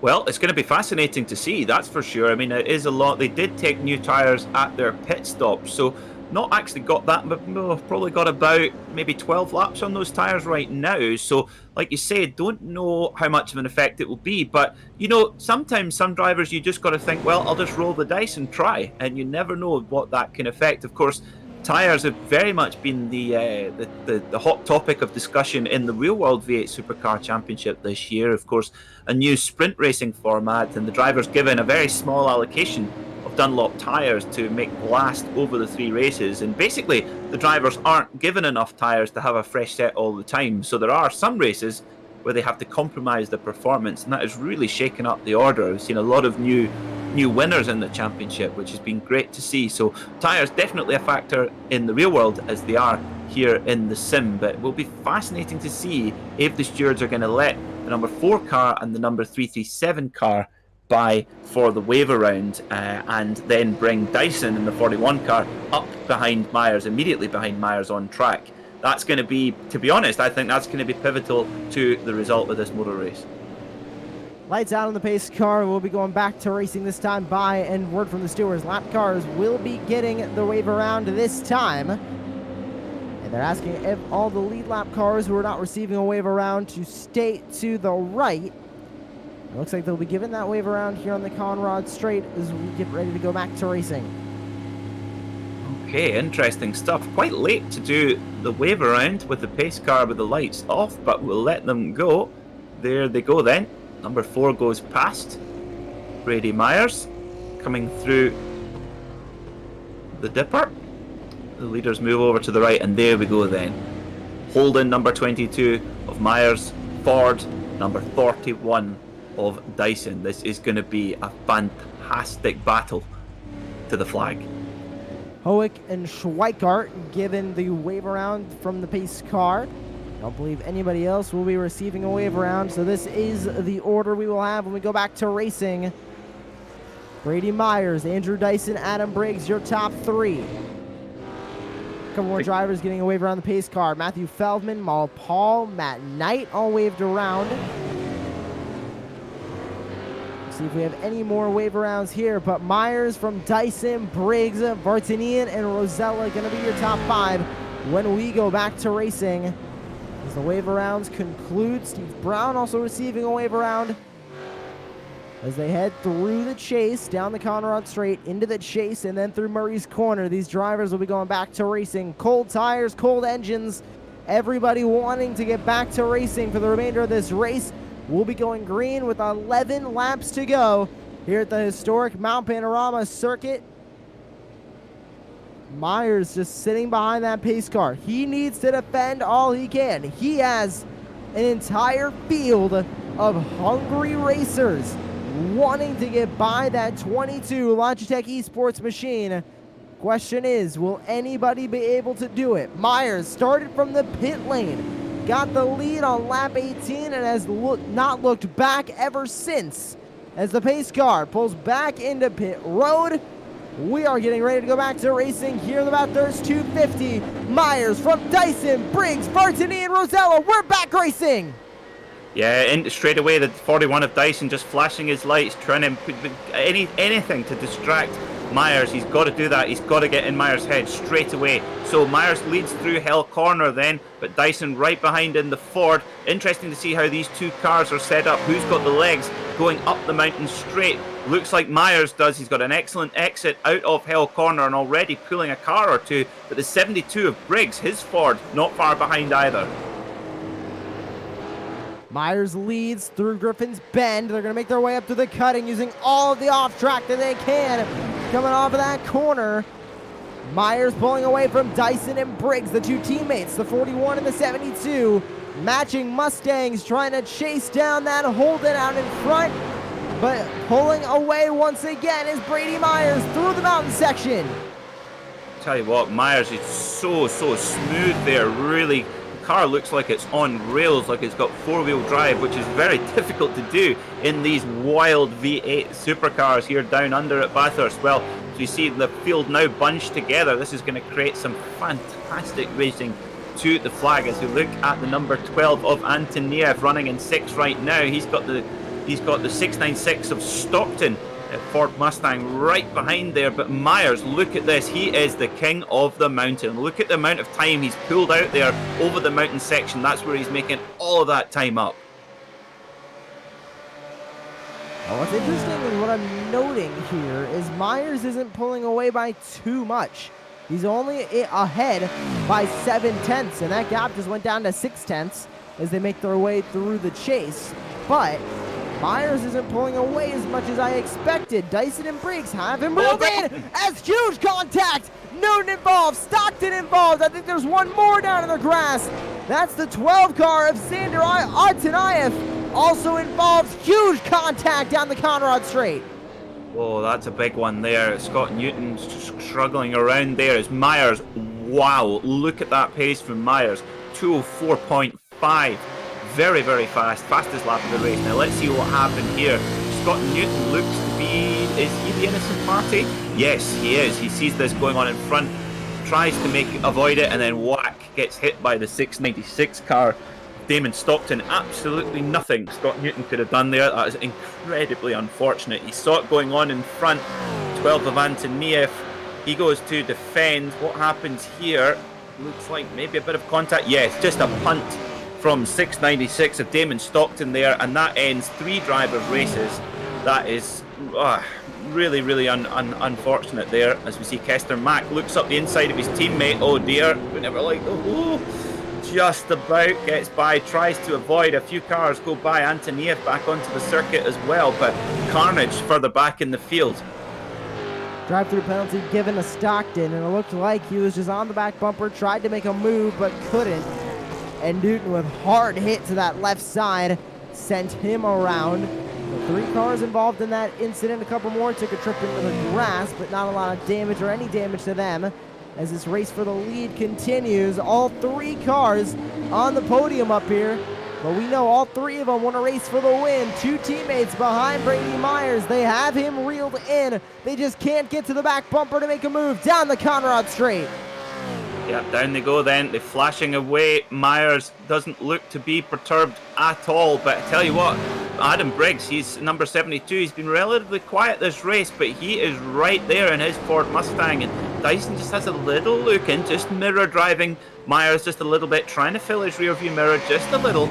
But Myers is really strong. He's not going to be put off by this. But This is really hot pace. This is in the 2-minute and 4-second bracket now. This is qualifying pace. Really, really tough. But I tell you what, this race is far from over. Myers is, well, yeah, remember he had a 22-second lead before that caution. He's now got it all to do with 2 snarling Mustangs behind him. Oh, big oversteer coming out of Hell Corner for Dyson.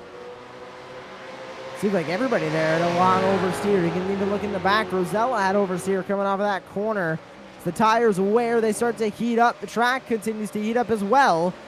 It is going to make these cars skate like they're on ice through Griffin's Bend. They're reaching up on a lapped car. I'm wondering how that's going to influence this lead battle as they work their way through the cutting. Yeah, hopefully they won't reach that car until they get to the Conrod Straight, and the 037 Holden of Brown will be able to move over. But if they catch that car coming into the Dipper, for example, that will cause a very, very big issue for these drivers. But look at this, the king of the mountain, Brady Myers, really hustling that Holden through that mountain section. I just think he's got that car a little bit more aerodynamically set up. He's just got a little bit more wing in there, a little bit higher downforce. Obviously that's hurting him down the straights. The Mustangs are able to reel him in there, but over the mountain section he's really, really hustling the car hard and able to just trim out that little bit more time. Now here we go, they've caught the 037 of Brown on the Conrod Straight, and actually the 22 of Myers, he's going to get a bit of a tow here actually from this lap traffic. That's going to help him down this fast straightaway. He sees that 037 of Steve Brown in front of him, just using that draft to his advantage like a stock car at Daytona, right down to the inside in the chase. So he'll grab that spot. Now how will this lapped car affect the drivers behind him? Myers needs them to be held up by that lapper. And it looks like they were. So around goes the 637. The 037, Steve Brown, was around. Was it contact between Andrew Dyson and Steve Brown? Here's the pass that Myers made. If this is contact between Dyson and Brown, we could very well see a penalty for Dyson. Yes, it was. Yes. Oh, Dyson might be receiving a penalty for that one. I don't know. I think it's, to be honest, although the official rule is that you don't have to move over as a lap car, there is absolutely nothing to gain there of trying to race with the 3 leaders of the race, and that, to be honest, kind of unnecessary there from the 037 car of Brown. Should have moved over there and let the leaders through and let them go, both drivers to get on with their race. So I'd be interested to see what the stewards think of that. As whoa, huge move. Huge moment there for Brady Myers. Let's get another look at it then. There's really no need for this car 1 lap down, in fact 5 laps down, I apologise, to be there getting in the way of the lead battle, to be honest. Waiting on the official word from the stewards. We'll let you know when we get that.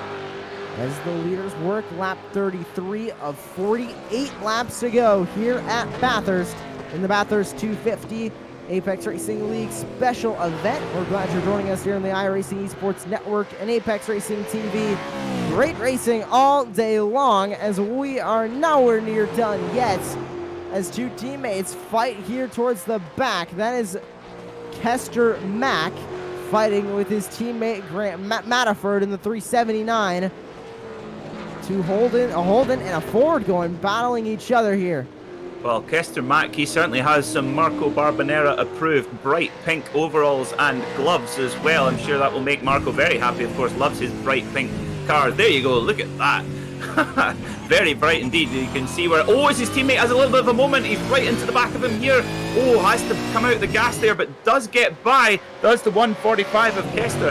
And, that was a close one. Very, very close one there. The 379 of Madiford. Just making a little bit of a mistake there. Those 2 cars continue to battle. High-speed right-hander. Love that camera angle there. And the incident involving the 41 and the 037 has been noted by the stewards. No official word on it yet. They have taken a look at it, and they will continue to take a look at it as we go right back up to the battle for the lead between Myers and Dyson. Now about 1 second between these two as they head back through to turn 2, Griffin's Bend. Of course, all of our drivers, when the lap down, they will be shown the blue flag, which is, of course, advisory.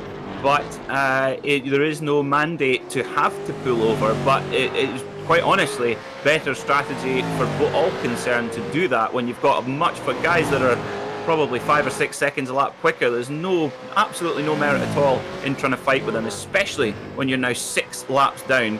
To be honest, no excuse for that for me, in my opinion. But that is only my opinion. But that has allowed Brady Myers just to get that little bit of an edge on Dyson and Briggs as well. And Myers able just to use that little advantage he's got over the mountain to stretch away. 41 of Andrew Dyson given a warning for that incident. So no penalties he needs to serve.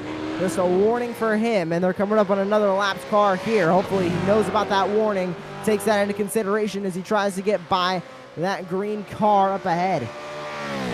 Yeah, this is going to be interesting. Maybe lap traffic is going to be the story that decides this race as they head down towards the chase. Very, very quick part of the circuit here. The quickest part of the circuit. Hard on the brakes. You see the little spit of flames out of these side exit exhausts. I have to say, these are, they may be based on the Holden Commodore, a pretty humble car in road trim, but in a race car trim here in the V8 supercars, well, what spectacular race cars these Mustangs and Commodores are. As we go side by side, a Tard in the 131 goes by the 315 of a Ferris through the chase and up into 6th place. Now remember, a Tard has those fresh books on that car. On to lap 35, 6 laps to go. As this lead battle continues, 2 teammates behind the 22 of Brady Myers, this top 3. Exactly the same as where they qualified. Myers qualified first, Dyson qualified second, Briggs qualified third, all within 2 seconds of each other as they start another lap. Will they be able to get to the back bumper of Myers? That is the huge question right now, as Myers just continues to not really pull away, but he's just doing a great job at holding that lead as both cars get oversteer coming out of the cutting. Huge oversteers, always tricky there coming out the cutting, just opening up that horsepower, often in first or maybe second gear. And with all that power, 650 horsepower, which comes in all at once like a light switch, really requires a lot of finesse on the throttle pedal there as well. And you see a lot of drivers throwing a gear at it, going up a gear, short shifting to try and smooth the power delivery out. But it's so slick and slippery here at Bathurst. But once again, Myers just that little bit more impressive over the mountain section. But on the straights, definitely Dyson and Briggs in the Fords have the edge on the straights.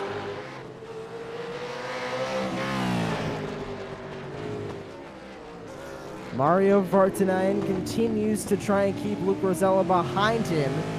We've seen these two battle, I think, more than any other car on the track right now. As Rosella and Vartanainen, it seems like they always just continue to find each other no matter where they are on the racetrack. Yeah, absolutely. They've been glued together all day. And of course, you see Vartanainen just getting a little look on the grass there. Have to be careful there. Rosella looks to the inside, but Vartanainen just that little bit better on the brakes there into the chase. Runs in a little bit wide. Rosella might get a little bit on the gas a little bit early. And big oversteer there on the curbs down towards Murray's. Getting towards the end of this race now. This is really heating up. But watch, Attard, he's in 6th place on fresh tyres, but he's got another 13 seconds up to these guys. So he did throw the dice and, went for the gamble, but it looks like he's not going to have quite enough time as we see, the 4 car. That's the 4 car of Jason Hoke. He's had a little bit of a spin there, coming onto the mountain straight and just about gets out the way of Rosella and Vartanainen. Not going to affect this lead lap battle as Rosella look to the inside. He's going to continue that look. Not going to have a room there. The 77 shut the door on Rosella as they continue to battle now back up into the mountain section. Yeah, brilliant battling here from her. Whoa, as Rosella gets a big slide. It's just fantastic to watch. It's like they're driving on ice. Unbelievable stuff. And Rosella really hustling Vartanainen right up to the wall. And just that little, again, Vartanainen just that little bit better over the mountain. So, although interestingly, the cars dynamically are exactly the same, they're just a different body, the Holden guys, by just coincidence, just seem to have their cars set up just that little bit better over the mountain. But the Fords, a little bit quicker down the straight. Just maybe coincidence, really. Back up to the leader, Brady Myers down the Conrad straight. Another lapped car up ahead. 1.27 seconds back to Andrew Dyson. Adam Briggs sits in third with 2 seconds back from the leader. It's a tap to the grass for Myers. Not going to affect that 22 much. Nothing has affected that 22 all day long. Fastest car on the racetrack, and he continues to show that as he continues to lead the way. As Rosella just not able to get to the back bumper, and you need to be on the bumper in these cars to make a move for a pass, and he just cannot get close enough right now. Yeah, if you want to make a move there into the chase, you've got, like you say, you've got to have it lined up early and be prepared to go very, very late on the brakes. And these cars, they are so tricky in braking to modulate. Very, very easy to pinch a brake, pinch a tire, and just lock up slightly. So you've got to be so careful. But I tell you what, Vartanainen, he has driven extraordinarily well all day, led the race for the first part, and defending very, very well from Rosella, who has incredible pace too. And they go along the mountain straight. Oh, a little bit of weaving there, Vartanainen trying to break the toe, but Rosella's right in his silhouette there. Brilliant stuff between these two drivers. Rosella looks to the inside, trying to hustle Vartanainen into a mistake. Some of the best race driving you're ever likely to see here. Brilliant stuff from both. Back up into the mountain section through the cutting. This is where Rosella seems to fall off, and it seems like it's the same every lap. Rosella will catch him coming down the mountain straight, looks to the inside, not able to make the pass happen, and then through the mountain section, he falls back, and the gap continues to widen until they come down the Conrad straight when he finally gets closer, but it seems like Rosella's maybe a tad better through the mountain section this time by. Could be, but looks like Dyson's made a mistake in the 41 car. His teammate, the 72 of Adam Briggs, has gone by into second place, and the gap has gone from 1 second to Myers to 2.7 for Briggs and 3.5 for Dyson. So it's obviously Dyson made a mistake, which is slowing up his teammate slightly, and that has allowed Myers to escape. And with 3 laps to go, that could be absolutely crucial. It will take 3 to go this time by. Briggs now in second place, trying to get to Myers. Here comes the 55 and the 77 down the Conrad straight into the chase. Again, not close enough. They're so fast going into that section, hard on the brakes. Not able to get to him. Here's Simon Ferris. He is currently scored in the 7th spot with Lachi Brown right behind him. Back through that hard right-hander. On the brakes, he looks to the inside, not making anything happen. A car like between Brown as Rosella gets pushed all the way down to the wall by the 77, not able to make the move happen, but they come off a Hell's Corner down the mountain straight. Can Rosella have the speed? And this is getting very spicy now. A really tough battle here between Vartanainen and Rosella. Rosella gets the run. Look at this, he goes to the outside. Ooh, does it fit round there? I don't think it does. Vartanainen's later on the brakes, almost too late on the brakes, and runs Rosella wide. I wasn't quite sure what Rosella's thinking was there to go to the outside at Quarry Bend. They head up to the cutting then, and this is really getting very, very fierce as well with, like you say, Rosella nearly getting squeezed into the wall on the pit straight. The battle continues to heat up, and this is a battle for P number 4. 1 spot off of the podium. Oh, tap to the wall for Rosella there. Sparks flying.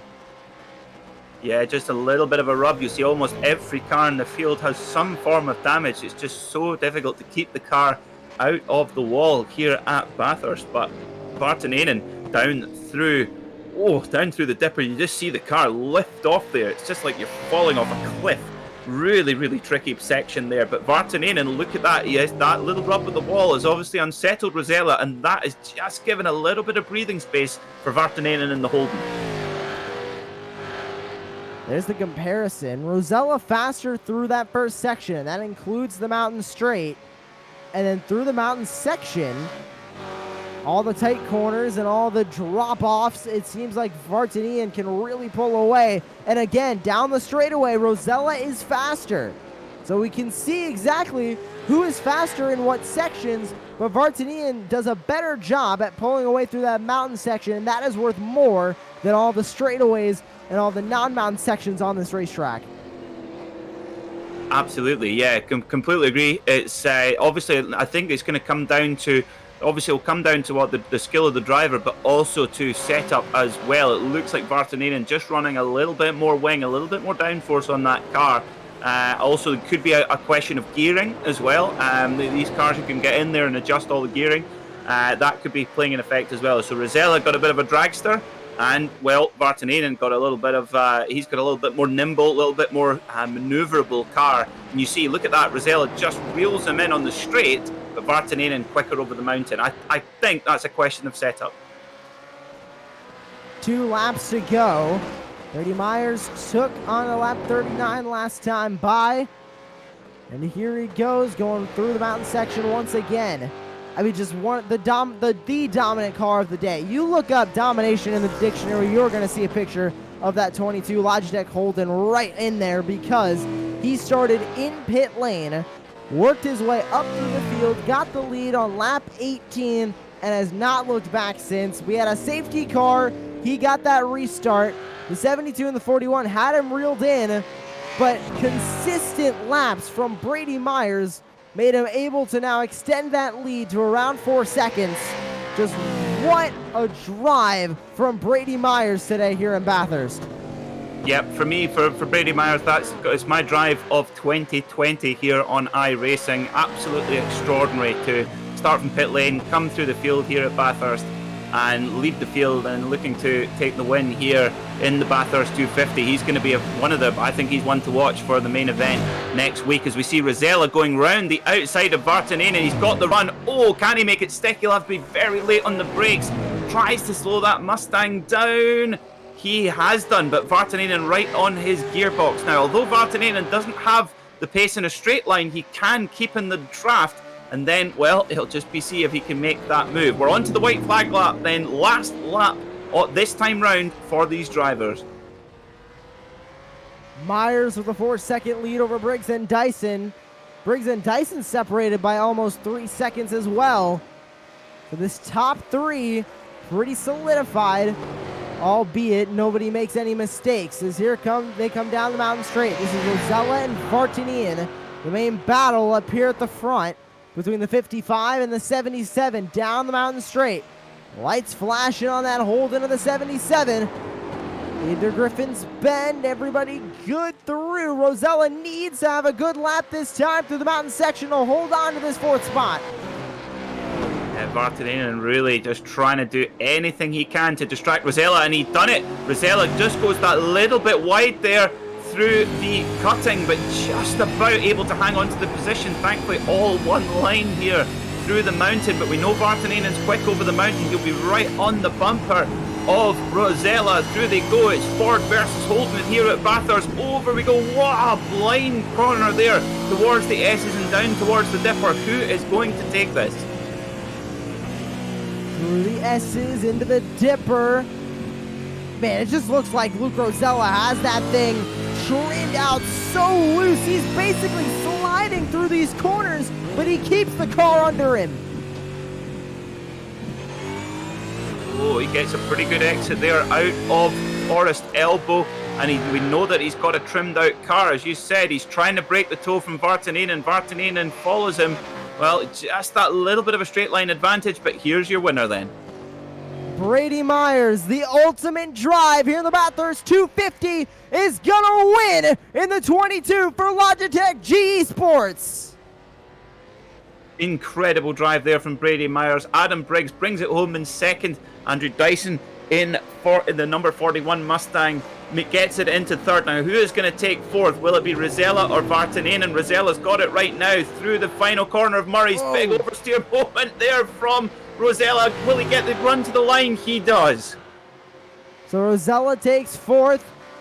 Vartanainen in fifth. A great drive from him. He was able to start on the pole after 4 cars started in the pits. Held onto it for a good while and was able to come home in fifth. Addard comes home sixth. This is the battle further down the order between Kestermack and Xander Antonieff for 10th place. This is for top 10. The 12 goes to the inside into the Murray's corner. Does he make it stick? No! Off track he goes. The 144 is going to take 10th place. And around goes the 12. He's going to lose also 11th to the 379. 12th place for Xander Atanayev. Oh, look at this. Stylish burnouts from Myers, Dyson, Briggs, and some donuts as well. Brilliant stuff, guys. Look at this. That's one for the Christmas card list. Well, what a drive from Brady Myers in that 22 Holden. I tell you what, next week in the Bathurst 1000 here on iRacing, watch for Brady Myers. He has got race-winning pace. Make no mistake about it. Just what a drive from him to start from the pits and work his way all the way up through traffic at a course that is notoriously tough to pass. And he went from, I believe he started around 20th. So he went all the way from 20th to 1st in 18 laps. So he averaged passing more than one car, at least one car per lap. Just what an intense drive from Brady Myers. And I cannot wait for that post-race interview. He takes the win with Adam Briggs in 2nd, Andrew Dyson 3rd, Luke Rosella 4th, Mario Vartanayan in 5th, Cohen Addard in 6th, Lochi Brown in 7th, Simon Ferris 8th, Phil McDougall in 9th, Kester Mack rounds out your top 10, Grant Matterford in 11th, Xander Antonief in 12th, Justin Schweikart in 13th, 14th, Matt Feldman, 15th, Jason Hoek, 16th, Mal Paul, 17th, Diane Feldman, 18th, Steve Brown, 19th, Scott Newton, Damon Stockton rounds out your top 20 with Matt Knight and Daniel Eisch rounding out the 22-car field. As we continue to wait for some post-race interviews, Peter, just what a race here at Mount Panorama. Oh, that did not disappoint. That was absolutely extraordinary. Great racing, great battles, and I tell you what, that was just extraordinary to watch when Brady Myers, he qualified on pole with a blistering lap time, 2-minute 3.5, just exceptional pace, and then has to start from pit lane, doesn't make the start, and then cuts all the way through to win, and then even after losing a 22-second lead because of the caution, and held off a strong challenge from Adam Briggs and Andrew Dyson, absolutely exceptional entertainment here on the iRacing Esports Network and Apex Racing TV. Well, we have our race winner standing by in the interview waiting area, Brady Myers. What a race from you here today. How was that race from the cockpit? Because it was stellar from up here in the booth. Yeah, it was pretty good. Just kind of worked my way through. Didn't want to make any brash moves. Obviously starting from pits, and yeah, just wanted to keep it clean and work my way through, and yeah, we managed to do that relatively unscathed. So you started from the pits. Was that missing the grid, or was that kind of a statement saying, hey, I have an insanely fast car, here I come, dicing up through the grid? Basically, Adam Briggs, Andrew Dyson, I had a gentleman's agreement just to start from the pits and see what happened from there. But no, the car was really mega. Like our tire wear and our consistency is quite good, and I think that allowed us to keep punching out good times. Now, this is the Apex Racing League Bathurst 250. We have the Bathurst 1000 coming up on the sim in just a couple weeks' time. You will be racing in that, I assume. How confident are you going in to one of the most special events on the iRacing service for the year? Definitely fairly confident. We had another league race with the 1000 just last Sunday, so we're pretty well rehearsed. But my co-driver and I are looking for a bit of redemption because we got done dirty a bit in the end of the race, so we're looking for a big one, for a big result. Anyone else you would like to thank here on Apex Racing TV and the iRacing Esports Network? I'd just like to thank just the team at Altus Esports. They've been working really hard with setup and trying to make the car nice to drive and nice on tires and everything. Just to our partners and sponsors, Logitech G, Astro Gaming, Cube Controls, Own TV, Race Tech Seats, and you guys for the broadcast. Thanks, guys. Congratulations to you, Brady Myers, your race winner here at Bathurst. Currently standing by with second place Adam Briggs is my Peter McKay. Adam Briggs, what an exceptional race that was to watch. I can't imagine what it was like from the driving seat. You were right there in the battle for the win. Tell us about it. Yeah, no, it was a great race. Brady, Andrew Dyson, and ourselves just sort of had a bit of an agreement before the race. Make it get a bit more spice and start from the pit lane, and yeah, just picking our way through the field, and yeah, it required patience, and it also required a bit of luck and good pace. Brady had great pace. But yeah, it was a good run, good fun race, and I'm sure everyone enjoyed it, including the people watching. We certainly did, and I'm sure our viewers on iRacing Esports Network did as well. Now, of course, next week is the big one, the Bathurst 1000 here on iRacing. How are you feeling heading into that event? Yeah, pretty good. Look, we did a similar-esque event in a series that's organised by a rival broadcaster, so I'll just keep things rather generic. Saying but no, yeah, look, it was a very good event. Lots of prep work for that, and then prep work this week with the official series being there, and then the iRacing official special event next week. So all the setups are pretty well sorted, and just little changes, comfort changes in the setups now. The setups are pretty much all sorted. So it's good to have a variety of different pace cars tonight, so you could sort of see where is and where is not a good place to pass traffic. So that's really good preparation as well. Race miles, you can't replace them. So yeah, look, yeah, we'll go into that with a degree of confidence and expect a good fun event. Now, finally, of course, we have the real world Bathurst 1000 coming up a couple of weeks from now. Who's your pick for that race? Yeah, that's a hard one. I actually think probably Chaz Mostert with the Walkinshaw team. There's a lot of parallels between the Bend Motorsport Park with the long flowing corners and the straights and that sort of thing. And he proved today in qualifying that it was very quick. So you need to qualify sort of somewhere up the front at Bathurst, so you can have clear running in the first half of the race, keep out of trouble. So I think if he does those things come Bathurst time, as he's done today, although the race didn't quite go his way, I think he's in with a very good opportunity to win his second Bathurst. Absolutely, of course. It's been a while since 2014, and of course won the Daytona 24 Hours. So what a double to have the Daytona and the and the Bathurst 1000. Adam, congratulations on an excellent podium finish, and good luck next week for the Bathurst 1000 here on iRacing. Excellent. Thank you very much. We also have third place finisher now with us, Andrew Dyson. Andrew, it was a battle between you, your teammate, and Brady Myers all day. How was the race from inside the cockpit? It was pretty intense, really. At the end there, we all had a little good battle with a bit of drafting and stuff. But can I just say big thanks to Brady and of course Adam as well for starting from the pit lane. Then thanks for being a good sport there, Brady. So it was good fun. And you had to dice your way up through the field along with Myers, your teammate, and I believe one other car joined you from starting in the pit lane. So you had a lot of passing opportunities, but this is a track notoriously known for not exactly being too kind to passing. How did you really maintain the steady progression up through the field to ultimately finish in third? Well, you're absolutely right.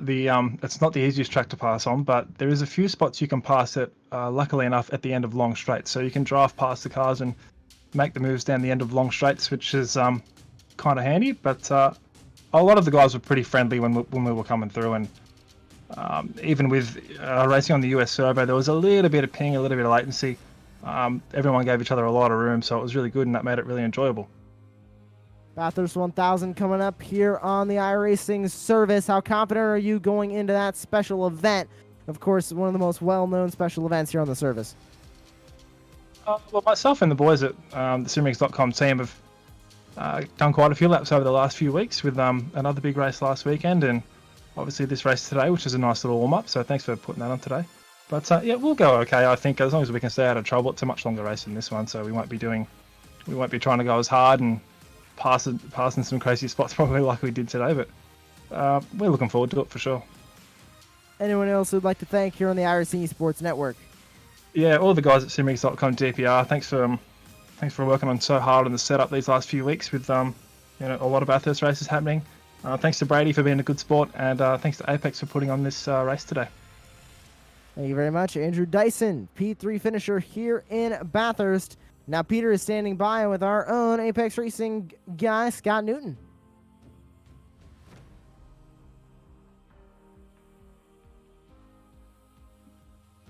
So we have Scott Newton here in the commentary box, joining us after what was certainly a hectic race. Scott, you were running so well, but unfortunately caught up in another incident. Not your fault. Tell us a little bit about it. Yeah, hey Pete. Yeah, it was a bit of a weird one actually, because I knew that we were catching Antonov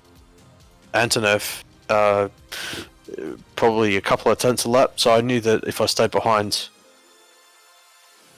the 696 car of Stockton, we would eventually catch up to him. And yeah, Damon was right at the back of him, going up to the chase, and just that slope at either net code or just running up the back of him through the draft, it kind of forced both of them off the track. And yeah, I had to kind of predict where we were going, but doing 280 kilometers an hour into the chase is not necessarily the best way to try and avoid anything. So yeah, it was just a bit of an unfortunate event, but yeah, unfortunately that's racing. Yeah, it happens. Of course, hopefully there'll be none of that next week for the Bathurst 1000. How are you and the Apex Racing team guys feeling heading to that event? Yeah, to be honest, I don't think that we'll have any participants, but mainly I was doing this for preparation for another league race coming up in a couple of weeks. They're doing a Bathurst 500k race, so I'll be back at it again for pretty much double the distance in at least a couple of weeks' time. Well, fantastic stuff. Well, we wish you all the very best of luck with that one, Scott. Is there anyone you'd like to give a shout out to before we let you go? Yeah, just huge shout out to sponsors of Apex Racing Team, SDK Gaming, St. Peter's PC Systems, all the guys at Apex Racing Team, and for you guys for putting on the broadcast as well. Cheers, guys. Well, thank you very much, and good luck in a couple of weeks' time for the 500. Yeah, absolutely. All right, catch you guys later. An intense race here in Bathurst, the Bathurst 250 for the Apex Racing League. Peter, final thoughts from you. So we end up the broadcast 40 laps, and it seemed like every 2 seconds we had a new battle happening. We had new excitement out there. Yeah, I think it was absolutely extraordinary performance from Brady Myers and Andrew Dyson and Adam Briggs as well. They were right there on the pace, and yeah, I think they will definitely be names to watch next week for the Bathurst 1000. And what an absolute privilege to get to commentate on that. Bathurst is a really special circuit, and a circuit that doesn't actually get raced on in the real world very often because of it obviously being a public road. So yeah, absolutely a pleasure to watch, and the car control, the racing was just exceptional today, and a perfect warm-up for going to watch Le Mans 24 Hours. Well, we thank everyone for watching here on the iRacing Esports Network and Apex Racing TV's YouTube and Facebook pages. We thank you all for tuning in to the Mount Panorama Circuit here in Bathurst, Apex Racing League, Bathurst 250. For Marco Barbanera, Peter McKay, I am Joshua Lee. Thank you for watching, and we're saying goodbye from the virtual Bathurst.